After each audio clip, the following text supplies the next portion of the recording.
Piala Dunia U17 pada hari ini akan resmi dibuka. Timnas Indonesia akan menghadapi Ekuador. Lalu bagaimana persiapannya? Kami ajak Anda bergabung bersama dengan rekan-rekan kami. Ada Nabil Abiasa di Gelora Bung Tomo, ada Cira Caniago di Manahan Solo. Kita intip juga pernak-pernik Piala Dunia U17, ada Aditya Eko di Bandung dan Agisa Febila di Jakarta. Kita ke Nabil dulu. Nabil, jelang laga pembuka melawan Ekuador, peluang Timnas Indonesia U17 seperti apa?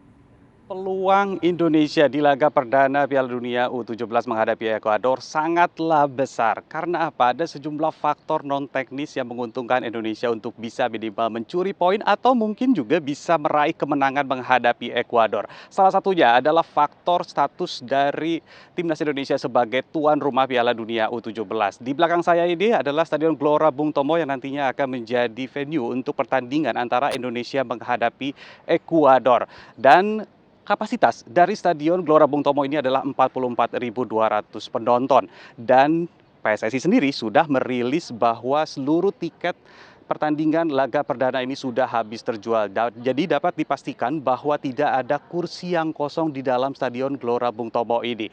Dan penuhnya penonton dan fanatisnya supporter Indonesia dalam mendukung timnas Indonesia inilah yang diharapkan bisa memberikan motivasi dan juga keuntungan bagi timnas Indonesia untuk tampil lepas dan juga tampil lebih semangat lagi untuk menghadapi ataupun juga meredam permainan Ekuador.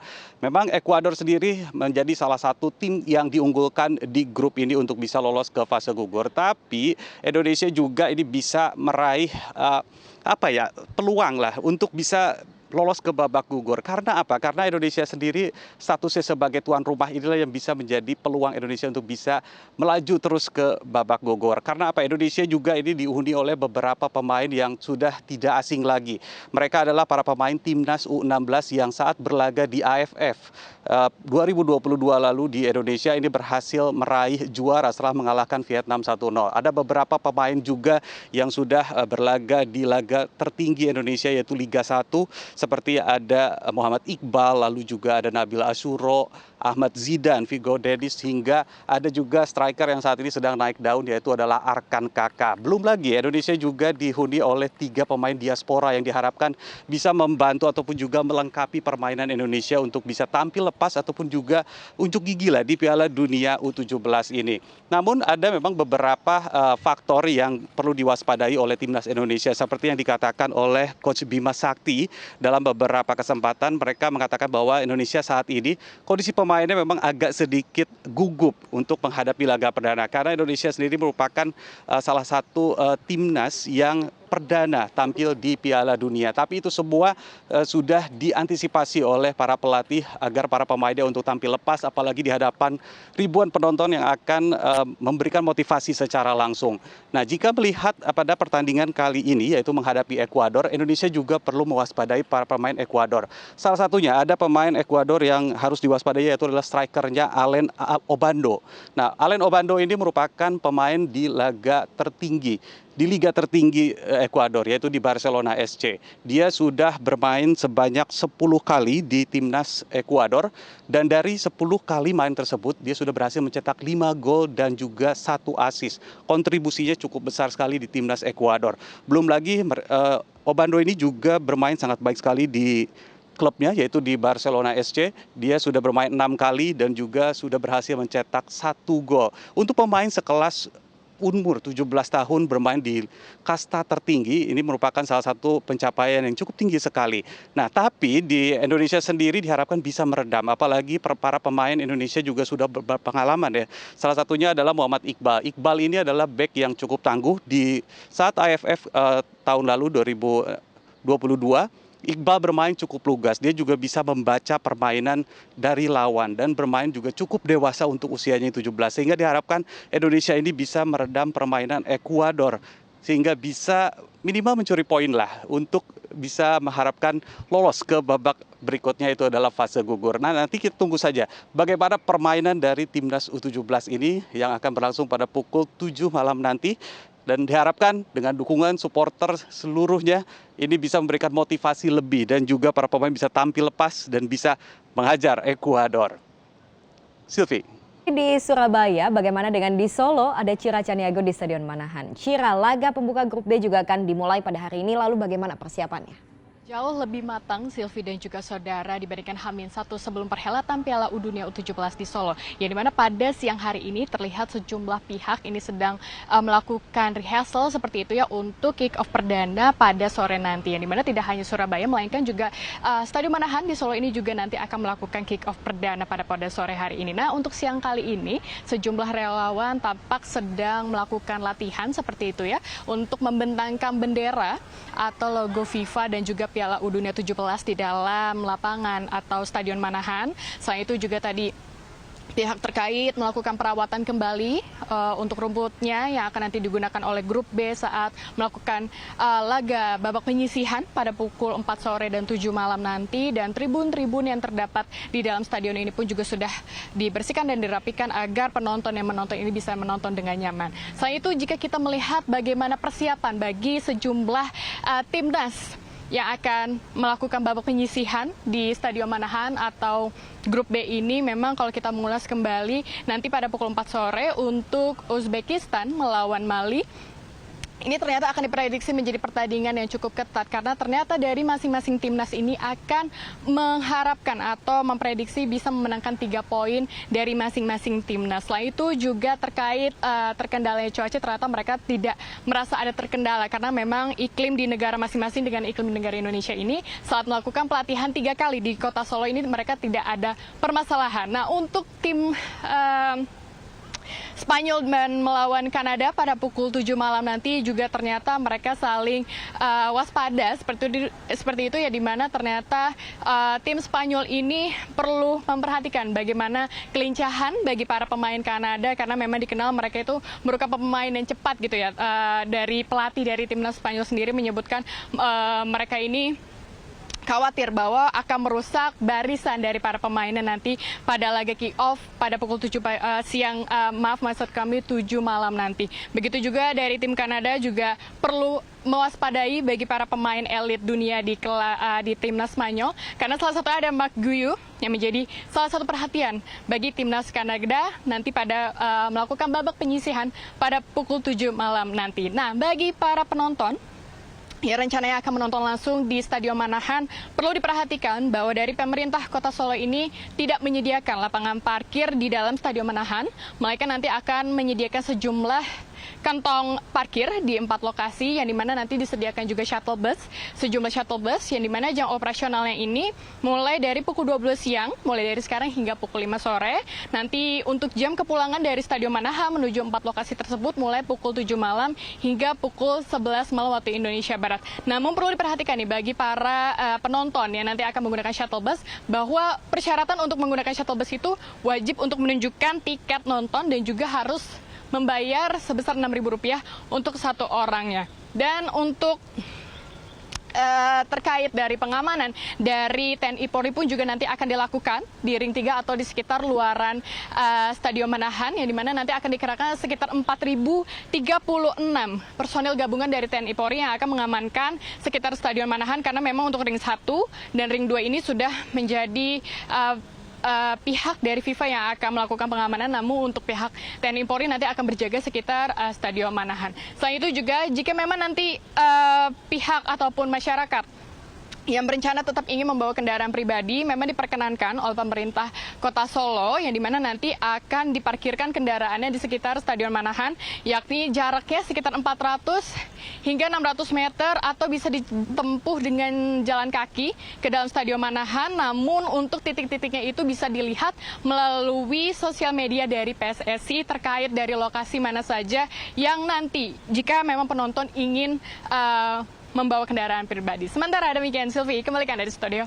Baik, terima kasih dari Surabaya, Solo. Kita ke Stadion Sijalak Harupat Bandung. Ada Adit. Adit, bagaimana persiapannya?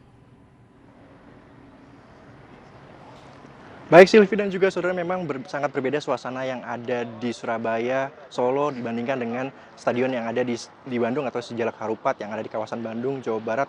Pada saat ini memang terbilang cukup sepi dibandingkan dengan kota-kota lain pada saat penyelenggaraan Piala Dunia U17 2023, di mana memang hingga saat ini pihak FIFA masih terus mempersiapkan dan menyiapkan finalisasi persiapan yang dengan adanya fasilitas-fasilitas yang ada di lokasi ini terkait dengan persiapan pengecekan, finalisasi yang ada di dalam stadion maupun yang juga ada fasilitas-fasilitas lain, pendukung lainnya bagi masyarakat yang akan melakukan menonton langsung di Stadion Jalak Harupat pada esok hari. Di mana memang diketahui bahwa besok akan ada melaksukan pertandingan pembukaan grup D Piala Dunia U17 antara Jepang melawan Polandia yang akan berlangsung pada 11 November 2023 besok, di mana memang hingga saat ini petugas dan juga para penyelenggara masih melakukan pengecekan di sejumlah sudut-sudut yang ada di kawasan luar Stadion Jalak Harupat dengan mengecek salah satunya adalah akses masuk, yang dimana akses masuk ini akan diperbolehkan bagi masyarakat menonton di pintu utama dan juga pintu selatan, di mana hingga saat ini marka seperti pagar, marka penunjuk arah dan juga tenda-tenda sudah dipersiapkan bagi para penonton yang ingin menonton langsung pertandingan pembuka yang akan dilangsungkan pada besok hari. Dan selain itu juga saudara, yang dapat diketahui bahwa para masyarakat, bahwa besok memang pihak FIFA melarang para masyarakat untuk memarkirkan kendaraannya di dalam Stadion Jalak Harupat, sehingga memang Pemkab Bandung telah menyediakan sejumlah kantong parkir yang salah satunya tempatnya di Gedung Budaya Soreang, di mana nantinya para masyarakat dari Bandung atau masyarakat Bandung maupun dari luar Bandung yang ingin menyaksikan, Pemkab Bandung telah menyediakan sedikitnya kurang lebih sekitar 30 unit bus atau shuttle yang akan disediakan untuk mengantar para penonton yang ingin menonton di sekitaran Stadion Jalak Harupat pada esok hari, sehingga memang para masyarakat tidak perlu takut untuk ketinggalan bus lantaran memang pihak Pemkab Bandung juga telah menyediakan sekitarnya 30 bus atau unit untuk mengantar para masyarakat menonton langsung di Stadion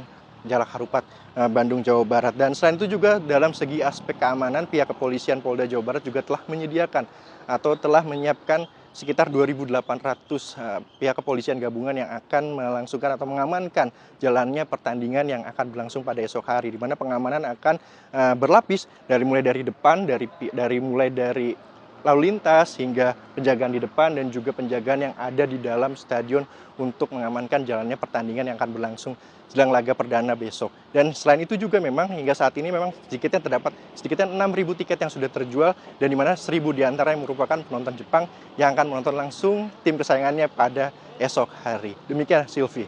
Ya, terima kasih Adit. Tadi sudah ada di Bandung, kita ke Jakarta International Stadium, ada Agisa Febila di sana. Agisa, bagaimana persiapan JIS sebagai venue Piala Dunia U17?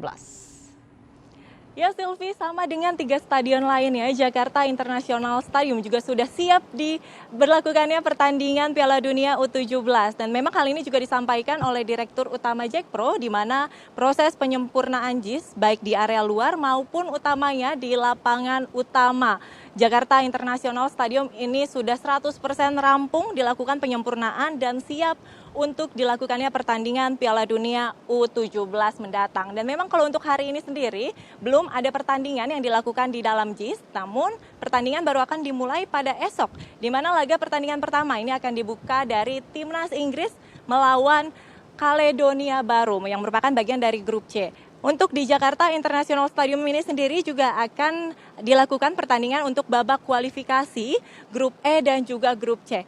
Untuk menyempurnakan Piala Dunia U17 di Indonesia, Pemprov DKI juga telah menambah sejumlah fasilitas tambahan, yakni yang pertama adanya penambahan rute dan juga armada Transjakarta yang beroperasi selama Piala Dunia U17 berlangsung, yakni dari rute Senen menuju JIS. Ini ditambah 14 koridor baru dan 15 armada tambahan yang beroperasi selama Piala Dunia. Selain adanya Transjakarta, di sejumlah kantung parkir ini juga akan disediakan shuttle bus yang akan mengantarkan masyarakat dan juga penonton ini menuju ke JIS, di mana ada 3 area kantung parkir yang disediakan. Yang pertama ada di G-Expo Kemayoran, lalu di PPK Kemayoran, dan juga di Parkir Timur Ancol. Untuk shuttle bus sendiri ini akan ada pengoperasiannya untuk 2 titik area kantung parkir. Yang pertama untuk dari kantung parkir G-Expo Kemayoran menuju ke JIS dan juga dari PPK Kemayoran menuju JIS yang akan mulai diberlakukan besok Untuk jadwal keberangkatannya sendiri akan dimulai pada pukul 2 siang dan akan berakhir pada pukul setengah 9 malam. Dan untuk kepulangannya ini akan dimulai pada pukul 6 sore hingga jam 11 malam. Memang untuk shuttle bus yang disediakan oleh Pemprov DKI Jakarta ini hanya akan diperlakukan untuk 2 area titik kantong parkir menuju ke JIS dan juga sebaliknya. Untuk di area kantong parkir Ancol Timur ini tidak ada shuttle bus, melainkan akan dibangunnya atau sedang dibangunnya jembatan penyeberangan orang, di mana untuk dari area parkir Ancol Timur ini masyarakat dan penonton bisa akan langsung berjalan menyeberang menuju ke zona utara Jakarta International Stadium. Namun tadi kalau kami pantau memang pengerjaan jembatan penyeberangan orang ini juga masih berlangsung, terlihat masih ada sejumlah pekerja yang menyelesaikan atau dalam proses finishing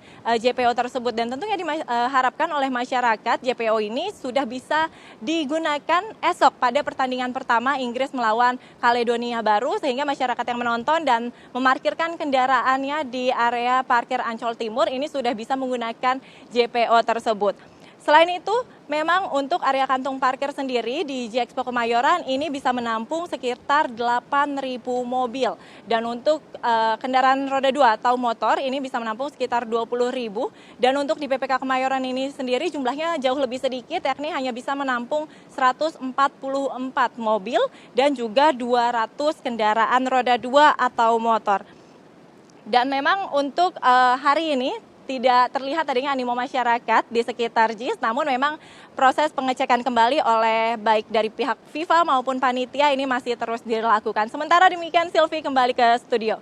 Baik, terima kasih teman-teman. Tentunya makin gak sabar untuk menantikan laga perdana pada petang ini. Selamat kembali bertugas.